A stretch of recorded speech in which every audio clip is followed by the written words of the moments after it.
We talk about the second rut and the second rut coming. We're just talking right now, videos that I have coming out that the second rut's over or it's going to be over soon in your area.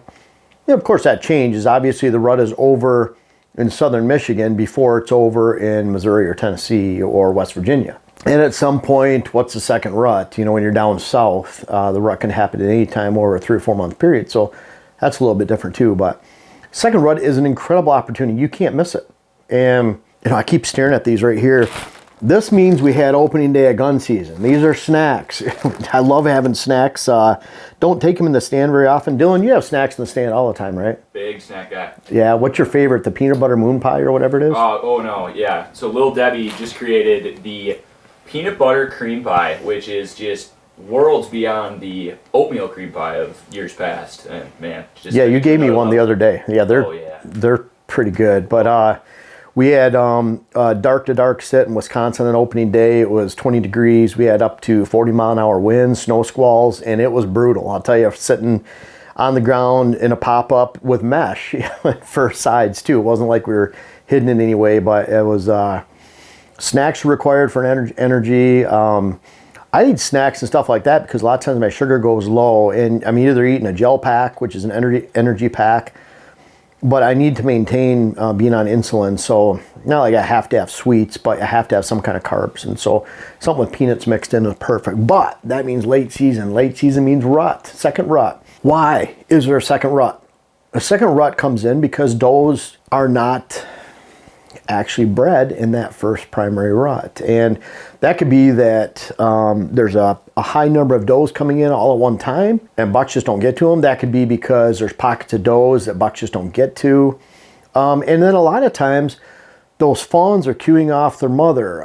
Think about this, women in a house that are of age, when their time of the month comes, a lot of times someone in there is setting the tone for everybody else in the house, meaning everyone cues off that one person. So you could have if you have multiple women in the house, which I've seen before, they'll have their monthly time around the same time. So that happens in the whitetail world too, where a fawn will cue off the mother, and about a month later, that fawn's coming into heat too. And so that's that second rut time too.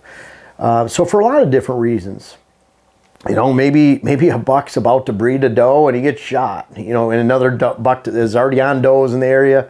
You just maybe you have too many does. There's just so many different reasons. But I know, like, even in northern areas would have a lot of second rut as long as it's not winter kill. And if you're in a winter kill area, then you have to have most of those born at the same time in that primary rut. They have to be bred, or those fawns are going to be born too early, they die. They're born too late, they die going into the winter. They're too small. But somewhere in the upper Midwest is where you have a really strong second rut. And as you go down further south, because the rut is stretched out over 3 or 4 months, then what's a second or third rut compared to a first rut? It can happen all about the same frequency. It could be weeks apart, days apart. It can happen more random, and that's why you're really hunting more individual does than in an area that have demonstrated rutting activity in the past. You could have this little island of cover or location where, man, these does come in. There's always something going on in the first part of December here or January, and then you cue on that. So it's a little bit different. But second rut hunting, there's those missed does or fawns. It's a great opportunity. And even in the north, where in winter kill areas, there's still 15% of the does are being bred at that time in that second rut. Here it might be 20%, 25%, southwest Wisconsin, southeast Minnesota. Think about all those doe fawns. And so it's a really good time of the year, and it creates opportunity. But most people are out of the woods. I love it because it's winter time, it's snack time, it's cold, it's a fun time. It's when, around here, you look at a lot of does being bred, starting like the beginning of that climax to the actual peak of the rut. A lot of does are coming in, a lot of bucks have a doe, and that would be that early November time. So when you fast forward about a month, that puts us into the end of November to early December. Now, for some of you, Missouri, Tennessee, West Virginia, Arkansas, that might put that time more mid-December. 20th of December, right before Christmas, where they're coming in. For us, then, we might even experience a third rut. And that'd be early January, end of December. Kind of the same thing. You're looking at a month apart. So it depends on where you live. But I want to get this out so that people could take advantage of it. And that means that by the end of November, you're going to experience second rut activity. Where to sit? You know, it's interesting because this time of year, we're at, make sure with Dylan here, are we the 20th today or 21st? 21st today. 21st today of November. What does that mean? There's still rutting going on, you know, around. We can't say it's totally over. But what it means is to go out and actually expect rutting behavior and be able to plan for it. It is non-existent around here as far as I'm going to go to this rut stand in the morning, cruising between bedding areas, and I'm going to shoot a big buck. Could happen, but it's not likely.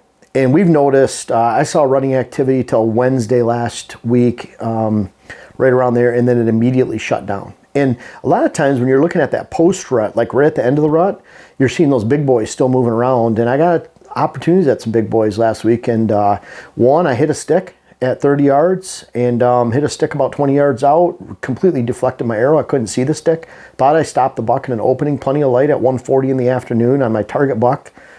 I really wanted a nice 6-year-old. I had him go behind me 5 yards away during shooting light, and I had a patch over my left eye from a needle that I got stuck into it because of some swelling procedure, and so I had a patch on this eye, couldn't see it, and didn't end up getting a shot or even drawn back or even spooking them. It was frustrating.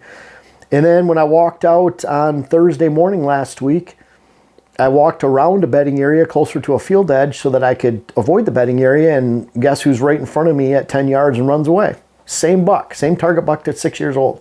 And he ran away. I have a picture of, trail cam photo of him on the Exodus running away, and so a little frustrating on that end. But, you know, bottom line is from Tuesday, Wednesday, Thursday, just between those 2 days last week or 3 days, it went from the 17th, 18th to the 19th, 20th being no rut activity. And that's what happens. Again, not to say there's not deer being bred, but what happens is those bucks are tired.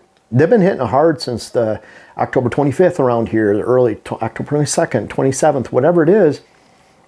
They can't run for 3 weeks. We talk about that all the time. They have to lay up and rest. And so once they get into rest mode, to me, it's hard to get them out of rest mode unless that doe in heat walks right by them. They recover for a little bit right now. But then, boy, in about 10 days, a week, we get into the end of November, early December, they're right back at it again. And the only thing is there's not as many does coming in. So it creates opportunity, but you can't expect it to be just like the primary rut. It's great opportunity though. So I'm going back to hunting bedding areas in the morning. So Dylan and I had a great sit with a muzzleloader a few years back where we had an excellent opportunity of buck coming right into our laps. And we were planned on it, that second rut is, you know, talked about it. We don't know what buck's going to come over that ridge, come into here. These bucks are really searching, especially those older ones. They know the game, and they're really looking. So I go back to hunting morning stands that relate to bedding in the morning, whether it's buck bedding or doe bedding, but especially between bedding areas. And then I hunt food sources at night, and which is really, really important. That's when it starts to get cold. There's a depleting amount of food. And so your evening opportunities, to me, during the second rut are actually better than your evening opportunities during the prime rut because they focus on food significantly. So if you can hunt great food sources on public or private land, whether it's standing crops, clear cuts on public land, diversity of habitat on public land, swamp edge meets hardwood edge, that kind of thing, high stem count cover, briars, then you can really be into the deer, especially in that evening sit. And so if you have those conditions of high quality food, you never want to go in and say, well, I think a buck might be bedding here and hitting this food source here. You never want to go in there in the morning and spook him out because then, of course, he's not going to hit him in the afternoon. So really, you have to play that balance. You could have some great morning hunting, but you don't want to do it and hurt your evening hunting. You can have great evening hunting, and you don't want to miss morning opportunity. So you have to really balance where you're sitting. But what I don't see a lot is a lot of really strong midday movement. They're coming out of recovery mode to go back into breeding mode. So they're not like building up in September, October, getting stronger, and all of a sudden the primary rut happens and they're running all over because they're in super strength, and they're going from recovery mode where their energy levels and body weight's depleted at the most they can be other than the end of wintertime, and they're going back into the rut, kind of slamming back in. Kind of think of that they're not going hog wild all day long, but really good opportunity for morning, evening, just try to balance the two. Who can take advantage of? When we talk about that, you know, from that line, Tennessee, Arkansas, West Virginia, you know, North Carolina, Where you go north, Oklahoma, where you have those defined primary ruts, second rut, and even a little bit of a third rut. But they're pretty much on track, where your rut down south a little bit might start more early November as your pre-rut, and then your peak rut more mid-November, November 20th, Kansas, for example, Arkansas. But then you're moving forward on a pretty set, this is every 3-4 weeks this is happening, there's a 10-day, 2-week recovery time in between. That's not the case down south. Again, it can be any time, because fawns can be born early, they live. Fawns can be born late, they live. Now they're all around that time, but even if you look at when peak breeding is for some of these areas, you could have it vary by county, and it's because of the recording methods that they use. But bottom line is, it can be all over the charts down there, where it's a lot more set in stone and layered the further you go north. So keep that in mind. This really applies, especially the second, third rut, to the middle of the country in north, not maybe Louisiana, Georgia, Florida. Then you're going by weather, and you're going by individual doe groups down there. Prepare for long sits per buck. Again, you have, even if you have a good 20% of does coming into heat then, and it's only 20%, you know, you had 100% or 80% coming in when you don't count the fawns, 70% during that first primary rut. So we're talking well less than half, maybe a third, maybe a quarter of what normally happens traditionally in the primary rut. So just not that number. So you're not going to see bucks just flying around all day. I would look, how can I sit really strong morning sits that relate to bedding, where I can get in and out safely, not spook deer that are in their bedding or in their food? And how can I flip around and hunt the food source in the evening? Dylan and I are actually going out in recovery time right now, which is in between the ruts, and we're watching a late season food source. And we'll see what happens, but since 2014 in these food sources, we've shot a nice buck, and sometimes multiple bucks per year. We just wait for them to come in. But boy, I told Dylan, I don't expect a lot tonight, but we're going to have fun. Dylan and I, we go out and sit, chat a little bit. I think we'll shoot a video. We love sitting out there. It's, signifies this time of year. We're going to have a good time. I think, Dylan, you're back to film next Monday on the 28th. You betcha. That's where I get excited, because we have open scrapes at that time. We see a lot more on the cameras. New buck coming in that we don't even recognize. So we're not going in saying, oh man, this buck got shot and this buck got shot, which I can think of two in my head I would have liked to have shot. There's still one chugging around. But we have bucks that might come from a mile away too, that come in this time of year, because they're shrinking food sources. So, and people moving around, pressuring, that kind of thing. But bottom line is, on those food sources, it can be outstanding the later you go, especially in the second rut, where you have a lot of deer coming in. But if you're sitting in bedding areas in the morning, you're waiting for something to happen, you might, a good sit around for us, like during the rut, we might see 6 or 8 bucks in a 5, 6, 7 hour sit. But this time of the year, if we're seeing 1 or 2, that's pretty good, when they're moving during daylight and moving at 10 a.m. or 11, 9:30, whatever it might be. And certainly we're not seeing that too much in the middle of the day. And then, of course, evening. So really, don't miss this opportunity. This is because there's less pressure. So you think about less pressure in the woods, not much hunting going on at all. And it seems like as the years pass, there's even fewer and fewer hunters in the woods in some of these off seasons, where it's not the rut, it's not gun season. So look at that, less pressure. Deer are congregated. They're congregated mostly around food. You can have great cover, but if it's not supported by a great food source, deer won't be there. And so with shrinking amounts of food and locations of food, combined with good cover, you have to have both those together. The deer are really congregated and spread out into more random locations, as opposed to spread out all over the woods. And so they're really in pockets. That creates opportunity for you. You find those pockets. And when you add in the hunting pressure, where you might even have good areas, but if they're over pressured, those bucks won't be there. The does will be there. The bucks won't.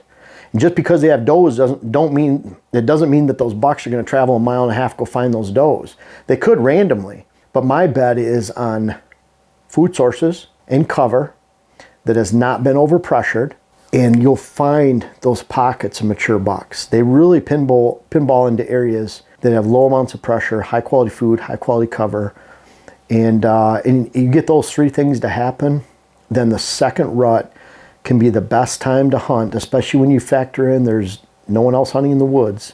Put a little snow on the ground, you can see tracks. Pretty cool when you find scrapes this time of year in the second rut, because They're dirt on top of snow a lot of times, and it's really cool to see that. We've seen exciting third rut activity going into early January too, and that's outstanding, although fleeting, but you get a hot doe or two in the area and you could have a bunch of bucks, especially in those hidden, protected pockets of high quality cover, high quality food. Don't miss the second rut time. We're not going to miss it. It's one of my favorite times of the year. I hunt with a muzzleloader and Wisconsin rifle, Minnesota shotgun, Minnesota and Wisconsin muzzleloader. I just use the muzzleloader for the whole thing, and I love that. I don't think it handicaps me at all. The bottom line is love getting the smoke pole out and really getting out and enjoying this time of year. Take advantage of the second rut. Have a great time. Look forward to hearing about it in the comments below. And again, if this is before the 28th of November, make sure you take advantage of 40% off on First Light, 25% off HuntWise. There's some great Black Friday deals. We're still selling switchgrass on the site. Thank you for watching. Really appreciate it. And it's almost time to turn to habitat season. We're starting to shoot some of those videos right now. Enjoy the hunt. There's still a lot left to go. And I hope you've had a safe and successful deer hunting season. I urge everyone out there to really check out my web classes. They've been wildly successful. We have one that details how you should design your land, another one that details how you should plant and maintain and manage a food plot program. How can you make those decisions that fit your land specifically and not someone else's? Unfortunately, there's so much information in the hunting industry that says you should do this, but it doesn't apply to you. These web classes directly apply to you. And then we have our third web class that came out last year, Rut Web Class, navigating the entire rut. And then we have our fourth one coming out, which is hunting hills and thermals. I urge you to check those out, try the web classes, and they're all about teaching, helping you understand how you can navigate, not only managing your property, food plots, and the rut, but also hunting strategically, hills, thermals, and wherever you pursue whitetails for your dream and your passion.